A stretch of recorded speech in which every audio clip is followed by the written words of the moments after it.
Picture the scene. July 19th, 2026. MetLife Stadium, New Jersey. The World Cup final. Spain against Argentina. Scoreless after 90 minutes. Extra time. Nico Williams puts the ball in the back of the net. Spain erupts. The tournament is over. Except it is not. The referee, Slavko Vincic, disallows the goal. No VAR check. No review monitor. Just a whistle and a foot stepping on another foot in a crowded penalty box. Spain won anyway, 1-0, with a goal in the 106th minute. But that disallowed goal, that single moment, became the spark that lit a fire nobody can put out. 3 days later, the FBI opened an investigation into the Argentine Football Association. For money laundering, $300 million in question. That is FIFA's worst nightmare. And it is the story nobody has put together yet. Because while everyone was watching the final, while everyone was arguing about one disallowed goal, the ground underneath this entire tournament was already shifting. The FBI was already knocking on doors. European federations were already filing complaints. A sitting president had already bent the rules to his will. And the data, the cold hard VAR data from 48 teams, was already telling a story that FIFA does not want anyone to read. Not a single outlet has connected all of these threads, not one. So let's get into it, because this one is bad. Start with the number that broke the internet. 48 teams played at the 2026 World Cup, 48 nations, hundreds of matches, thousands of decisions reviewed by VAR across stadiums in the United States, Mexico, and Canada. Over 100 VAR interventions, roughly 0.5 overturned decisions per match, higher than any previous World Cup, higher than recent club seasons. And through all of that, through every camera angle and every sensor in every ball, only one team never had a single VAR intervention go against them. Not one. Zero. Argentina. 6.7 interventions per 100 fouls in their favor. Zero against. The data was compiled by Northeastern Global News. It is public. Mexico also had zero against, with a benefit rate of 7.8. But Mexico was a co-host on home soil. Argentina was the defending champion, playing across 3 countries in 16 cities. Not Croatia, with zero in their favor and 6.5 against. Not Iran, with zero in their favor and 5.4 against. Argentina. The team with Messi, the team with the biggest storyline, the team that FIFA needed to go deep. Argentina beat Egypt 3-2 in the round of 16 in Atlanta. They beat Switzerland in the quarterfinal in Kansas City. They beat England in the semifinal in Atlanta. 5 matches, 5 wins. Zero VAR calls overturned against them. And then everyone waited for the explanation that never came. Now, here's where it gets worse. Egypt played Argentina in Atlanta on July 7th. Egypt led 2-0. A VAR review chalked off an Egyptian goal for a foul nearly 100 yards from the ball. Argentina came back to win 3-2. Egypt's coach, Hassam Hassan, said the game was rigged. The Egyptian Football Association filed an official complaint. They asked why Argentine fouls were not examined with the same precision. They got no answer. FIFA gave an official response. They said the decisions were honest, and what actually happened was one of the most controversial knockouts of the tournament. Then the quarterfinal in Kansas City. Switzerland's Briel Embolo was sent off after a VAR intervention for a mistaken identity. Argentina won. Switzerland asked the same question. They got no answer either. Then the final. Nico Williams scores in extra time. The referee disallows it without even consulting VAR. The official explanation was that Mikel Merino stepped on Nicolas Otamendi's foot, and what actually happened was a contact so slight that commentators across 3 different countries called it suspicious on live television. "It can't be that," one commentator said on air. Another called it a scandal in every language he covered.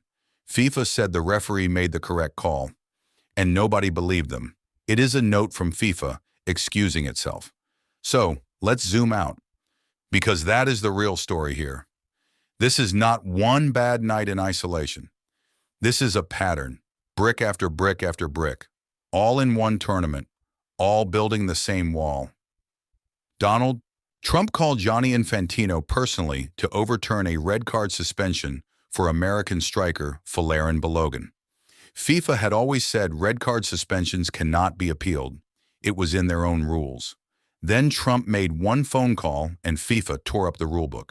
They cited Article 27, a provision so broad it lets them suspend any disciplinary measure they want. The ban was lifted. Balogun played. Belgium's coach Rudy Garcia said, "I did not know that July 5th was equal to April 1st at FIFA."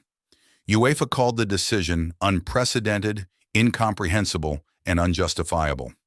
Germany's Football Association president Bernd Neuendorf said, "The integrity of the competition and the credibility of the governing body are at stake." England's coach Thomas Tuchel asked, "Where does this start and where does this end?" And here is the part nobody has connected yet. Before the tournament, Cristiano Ronaldo received a 3-match ban for a red card in a qualifier. Days after dinner at the White House with Trump, FIFA reduced the ban to 1 match. The other 2 were suspended for a 1-year probation period. Same mechanism, same provision, same outcome. The European Parliament has now called for a formal investigation into Infantino's management of the tournament. The International Olympic Committee received a complaint accusing Infantino of breaching political neutrality rules. Infantino, who created a FIFA Peace Prize to hand to Trump in December, is now the subject of multiple ethics complaints. Not a coincidence, not an accident, but a pattern.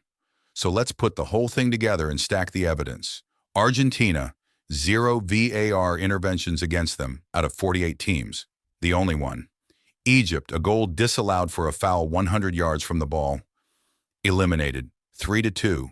Croatia, a goal disallowed because a sensor inside the ball detected a touch on a player's hair, imperceptible to the naked eye, eliminated.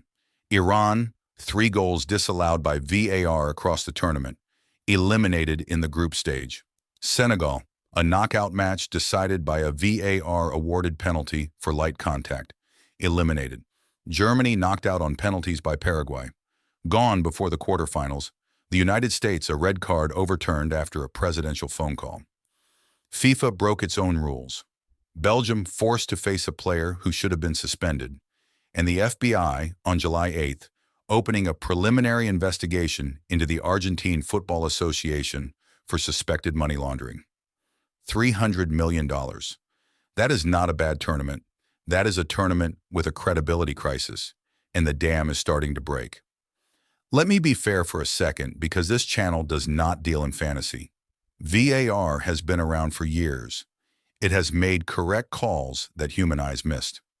Many of the disallowed goals in this tournament were technically correct by the letter of the law. Marino did step on Otamendi's foot. The ball did brush Matanovic's hair. The sensor was accurate. Argentina played excellent football for long stretches. Spain played better and won the final fair and square. And some of the conspiracy theories were fueled by AI content and viral posts with zero evidence. Not every decision that goes against your team is corruption. Sometimes the call is just the call. But that is exactly what makes it terrifying instead of frustrating. Because when the data is this lopsided, when one team out of 48 has 0 interventions against them, when the FBI is investigating that same team's federation, when a sitting president can call Gianni Infantino and get a rule overturned in 48 hours, you do not need a conspiracy. You just need a system broken enough to look like one. And that is not the story that is going to be remembered. The story that is going to be remembered is that the biggest World Cup in history ended with more questions than answers. So let me ask you something. Was this the most corrupt World Cup ever, or was this just the most incompetent one? Was Argentina protected by VAR, or was Argentina just good enough to never need a call overturned? Who are you backing? Tell me below. A like genuinely helps more than you would think. Subscribe if you want World Cup coverage that tells you what FIFA will not. Football at this scale is never just a tournament. It is a mirror. And right now, what it is showing us is ugly.